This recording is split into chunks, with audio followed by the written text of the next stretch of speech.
Welcome to another episode of Healing Through Love. Each week, we share ideas, experiences, and resources to increase the awareness of domestic and family violence and to empower survivors to grow and thrive.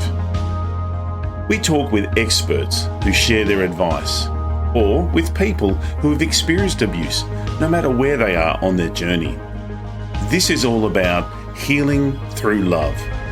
And now, here are your hosts, Sharlene Lynch and Rose Davidson.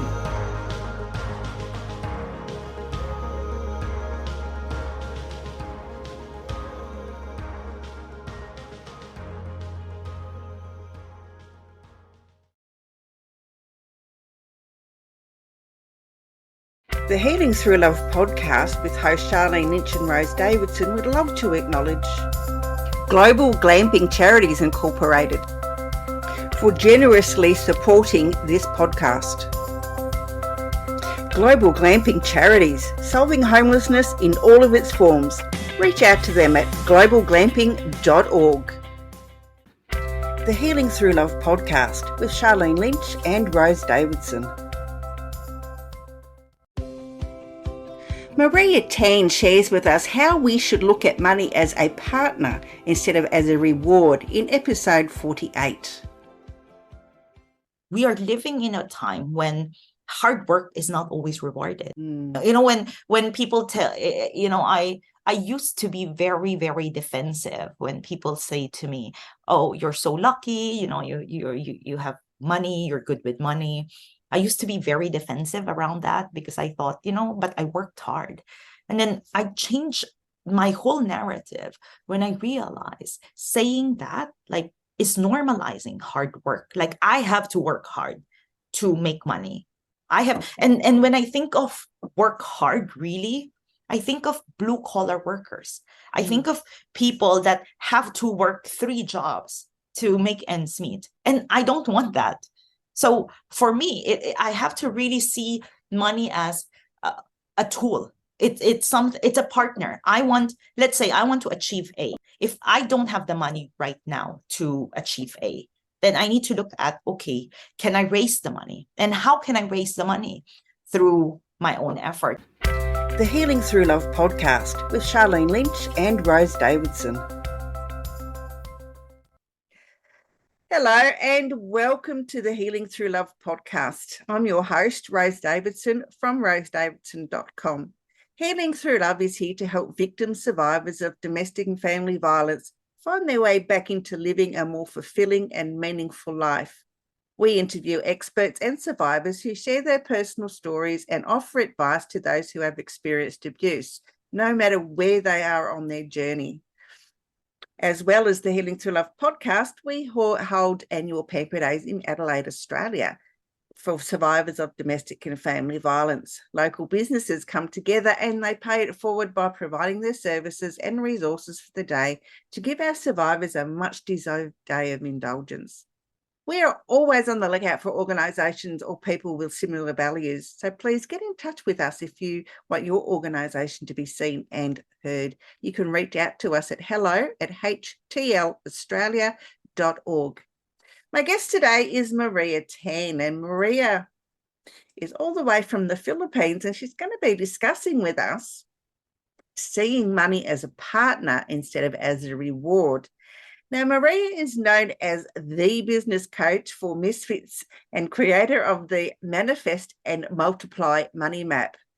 She empowers non-conformists across the globe to embrace the magic of running their own business and create success tailored to their lifestyles. And before coaching online, she was a cross-cultural business and communications consultant who worked with executives from all over the world and coached over 1,000 professionals. Maria, thank you so much for joining me this evening and welcome to the Healing Through Love podcast. Thank you for having me. I am very honored to be part of everyone's journey today. And I really love how I think it's really through love that we can all heal, and that version of unconditional love. Absolutely, yes. And that's what we envisage our social enterprise to bring to the world is love and nurturing. And yes, and it's lovely to have people on the podcast who have the same values as us. It's really wonderful to see. So how can we see money as a reward and how can we see money as a partner and not as a reward? So I'd love to kind of like put this in perspective, right? I think right now, with spiritual evolution being at the forefront of humanity now, I think we hear a lot of technical terms around abundance mindset, having that growth mindset, generosity mindset, etc. And I'd love to kind of like add something here in the conversation of seeing money not as a reward. Because here's the thing, when we see money as a reward, we also see the lack of money as a punishment, right? It both becomes true. And as you know, you mentioned about your mission, helping survivors of trauma and abuse really come back to themselves. And I find that a lot of victims of trauma also have a lot of really sad relationships around money, because somehow money has been tied to self-worth, has been tied to how we show up, has been tied to how we express ourselves. And this belief that, if I'm only worth something if I have the money, or if I can make money, it kind of like paralyzes a lot of people into going back to that old relationship, because I think trauma is such a big word, and it's very, very layered, I think, in today's world, right? And how it plays out in your day-to-day by kind of like just first allowing yourself to see, yes, that's right, money doesn't need to be a reward. It doesn't, because thinking of, I need to work hard so that I can have money, and then when I have money, then I can be free. That is really so disempowering. And we don't realize how much inner talk we have around that. And I know people will be saying, yes, but I practice my abundance mindset journal prompts or something like this, or gratitude prompts. But I think you need to ask yourself, how often on a scale of 1 to 10, do you beat yourself up for not working hard enough, or taking a break? And when you do that, ask yourself, what is the main reason why you're beating yourself up? Is it because you're afraid to disappoint someone, or it's because you're worried that your financial income, like your source of income, will be cut off? So these small things in our lives just really tell you a story of how you see money in life. So the question of how do we shift out of that mindset, I think starts with, are you willing to first see money not as a reward? Because when you cannot move out of that mindset, you are normalizing that the lack of money is a punishment for you. Yeah, well, quite often as children, we're given an allowance for doing our chores. We are rewarded for, getting a good report card. We are rewarded for, doing well at sport. So, we grow up with this mindset that, if I do well, then I will be rewarded with this money. And so, when you're in a relationship that's often financially abusive, and they take away that power of the money. Yes. So you look at yourself when you finally break free of that relationship, that money is a reward. So I think that maybe that we should, stop giving our children money as a reward, and stop giving them that mindset. I think being rewarded for little things is fine if that is going to be given to someone else. So I'll give an example. I come from a family of entrepreneurs. I started doing business at the age of 6. Money is the love language in our family. Okay. So for us, I wasn't given that much allowance, and I was already making quite some money when I was growing up. But it was really because we have this mindset of, well, if I don't do it, someone will, and someone will get paid. So it's more of that versus, it's a rule or everybody's asked to contribute. Because see, I think what you said there is true, right? If the family, everything comes at the nuclear level, right? If the family normalizes that everyone kind of like shares the load, so kind of like, okay, well, the money that the parents bring in or the grandparents give or whatever the family wealth is, when that is shared among everyone, then everyone also shares in the responsibility of maintaining the house, of maintaining a happy life.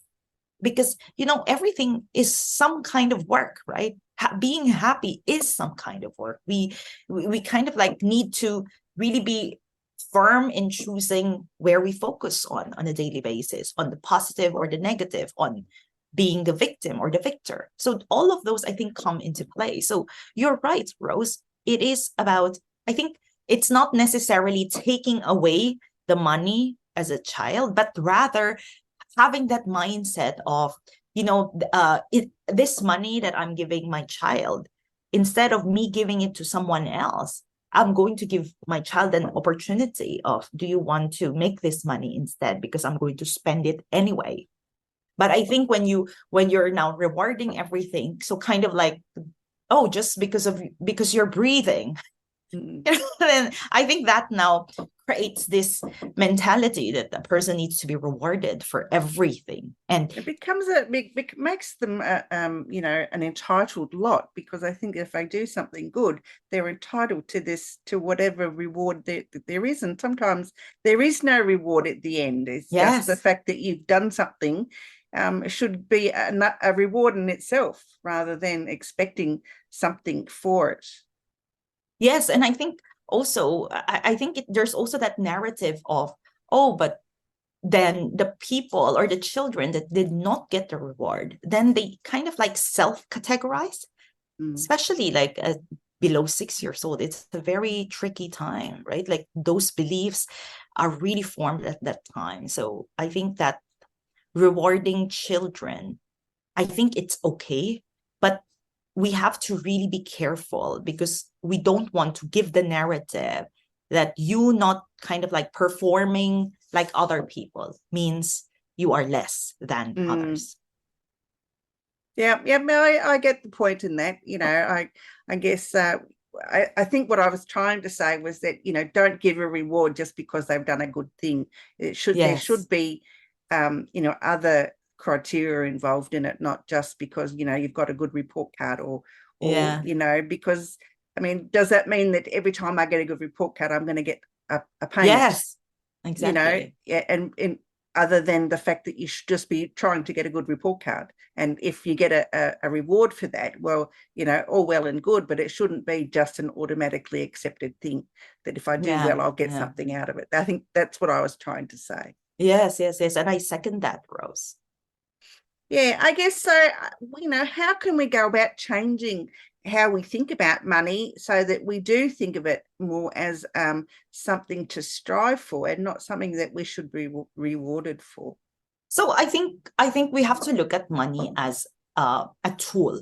So it's just a form of exchange, right? And money is the medium. So in the old days, when we want something, we barter for it, right? Like, okay, what is the exchange here? So I think just seeing that money is a means to get something. So let's say you want to buy shirt, but what is the exchange?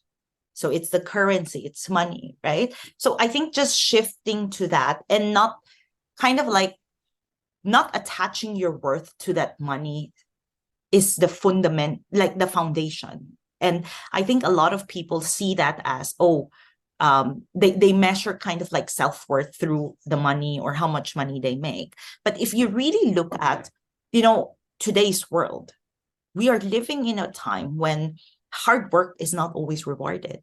When people tell, I used to be very, very defensive when people say to me, oh, you're so lucky, you have money, you're good with money. I used to be very defensive around that because I thought, but I worked hard. And then I changed my whole narrative when I realized saying that like is normalizing hard work. Like I have to work hard to make money. I have, and when I think of work hard, really, I think of blue collar workers. I think of people that have to work 3 jobs to make ends meet. And I don't want that.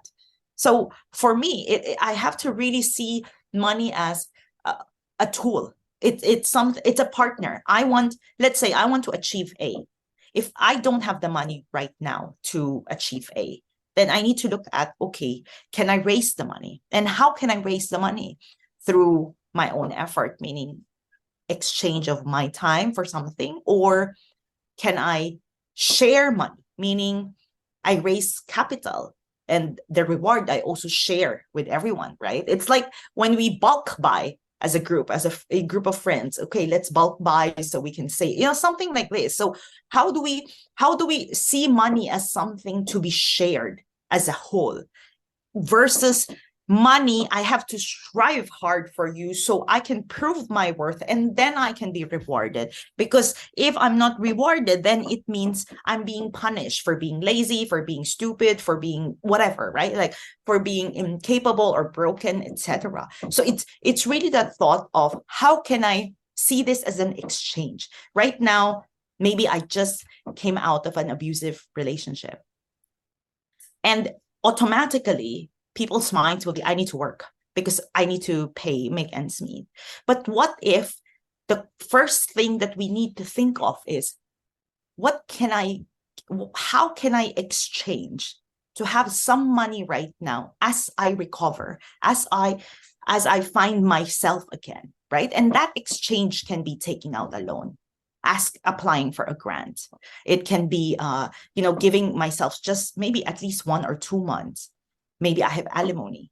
Maybe just giving myself that grace to just rest and relax and really articulate where do I want to go from here, instead of like that rush of, okay, now I have to prove myself again, or I have to find my way. I'm going to show other people that, it becomes now this scapegoat, this kind of like our shield in the world, instead of, a resource and a way to make our life more comfortable.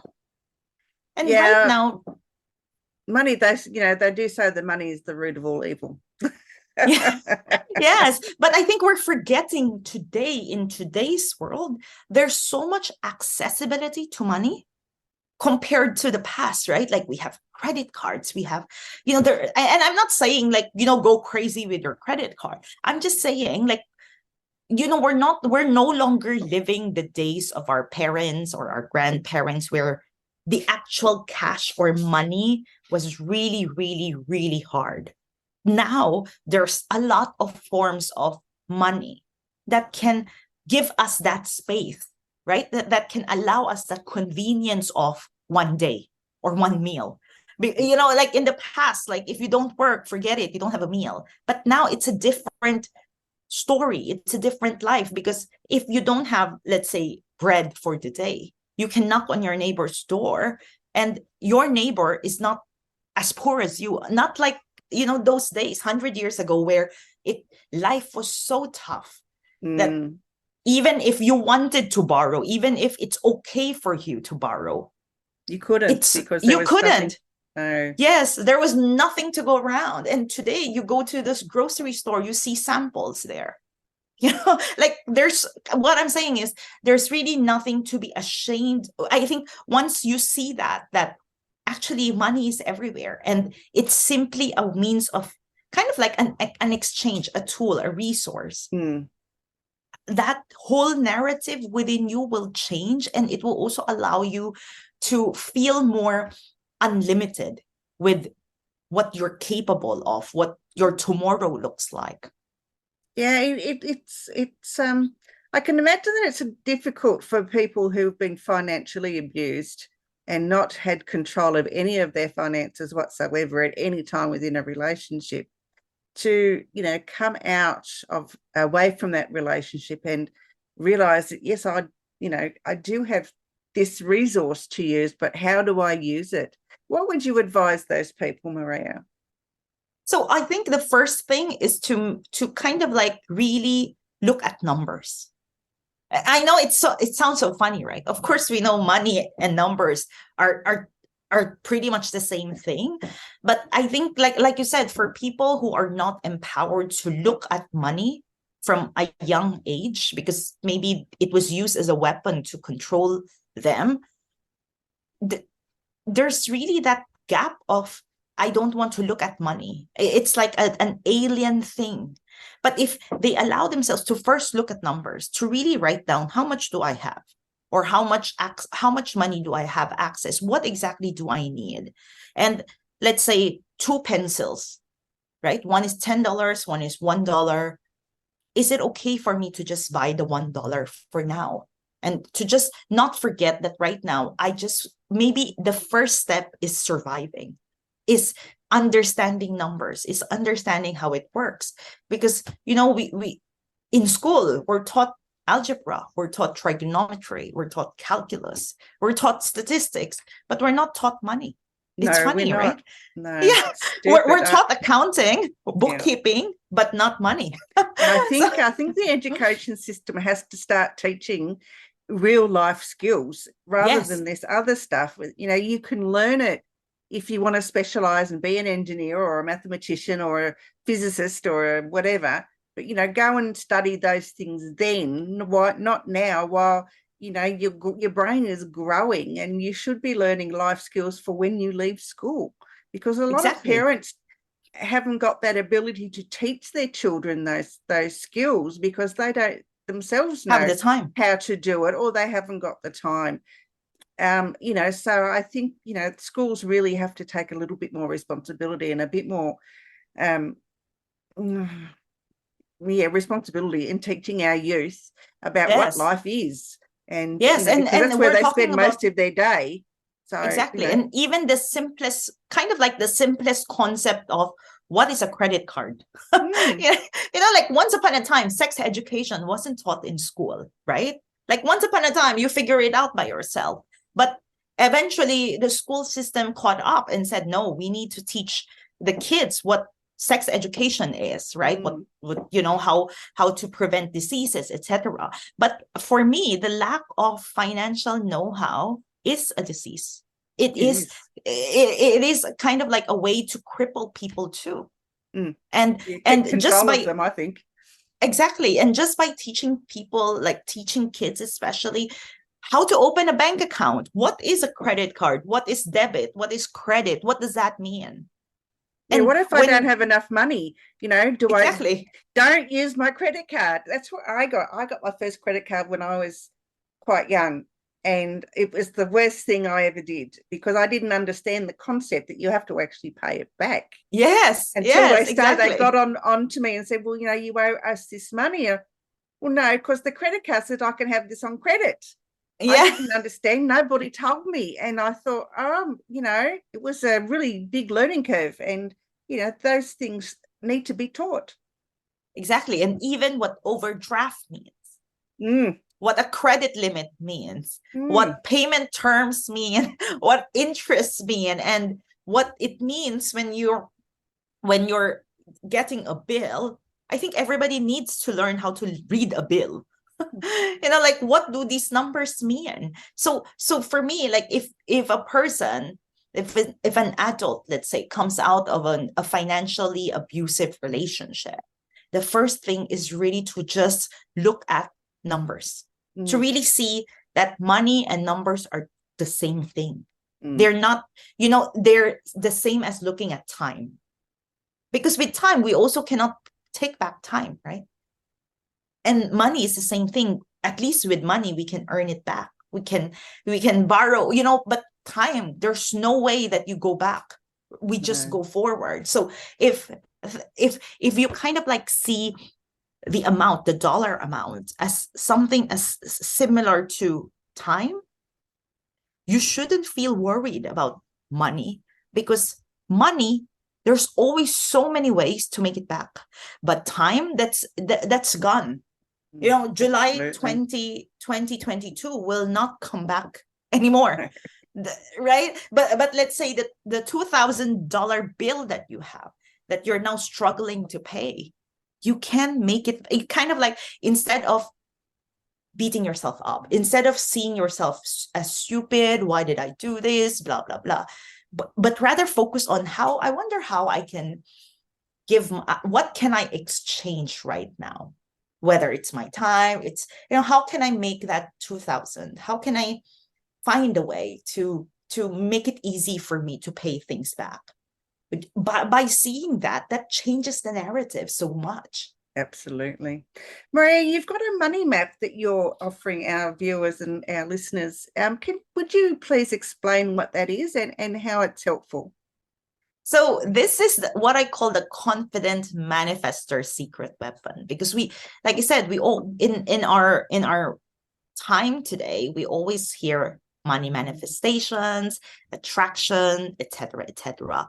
And this map, it first gives you a quiz to see which of the 4 money elements you're weak in, because I look at money as divided into these 4 categories. The first one is manifestation, meaning how do you materialize your thought? How do you materialize thinking, I want to make $100, to actually seeing opportunities that give you that $100? That's the first category. The second is, how do you move? How do you take action now? When you see, how do you choose? And what's stopping you from taking action? The third category is, how do you maintain your money? How do you save?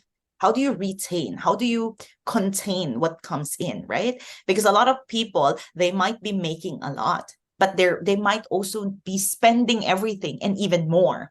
And the last one is multiplication. How do you make money work for you? So in this money map bundle, it addresses all parts of the 4 categories, and it gives you a quick quiz to see where you currently are weak in, where you currently are strong in.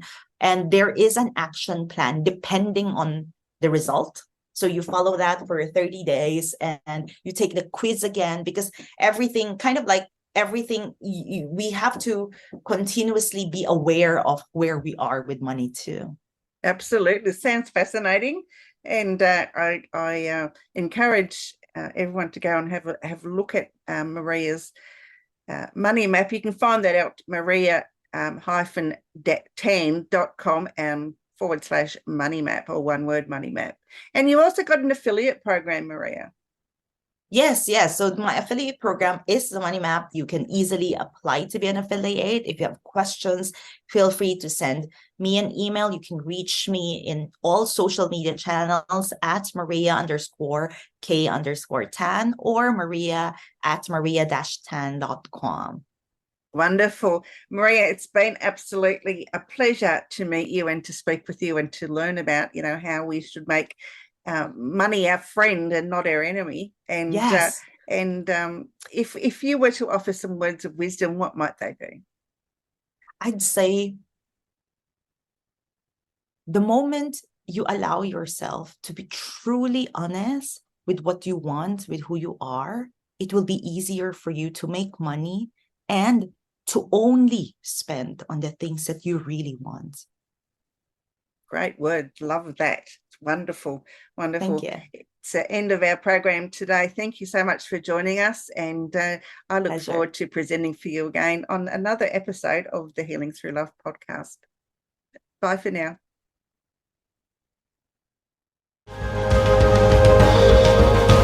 Thank you for joining us for this episode of Healing Through Love.